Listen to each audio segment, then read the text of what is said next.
începem acest videoclip, vreau să vă arăt un lucru. Să vă abonați și să dați like!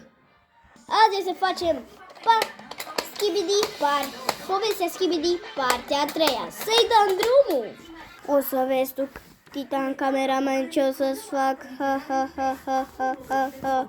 Treci în coap, of, lampie. O să vedeți voi când o să aflați. O să distrug orașul, ha, ha, ha, ha, ha, ha, ha. În baza cameramanilor. Deci, cameramanilor, va trebui să facem o armată întreagă. Am reușit să mă teleportez în timpul luptei ca să pot să ajung în baza noastră. Deci, o să facem o armată de cameramani. O să ne uităm pe camere să vedem dacă îl găsim pe Speakerman. M-am uitat pe camere și nu e nimica, așa că o să mă duc la luptă. TV-Man, tu cum te descurci? Da, am uitat. TV-Man nu e aici, e în alt capăt al orașului, așa că o să mă duc la luptă de unul singur. La luptă! Bun, cameramanilor, atacați!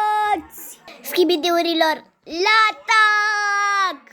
Ha, cameramanule boss, ne reîntâlnim din nou. O să te distrug. Muha-ha-ha-ha-ha. Uite, Speakerman, vreau să zic ceva. Noi am fost prieteni buni în copilărie, ne-am înțeles foarte bine. Nu trebuia să... Până la urmă ai fost controlat de Skibidi. Ar trebui să... Eram buni în copilărie și n-ar trebui să faci de-astea. Noi eram prieteni, dar te-au controlat Skibidi-urile.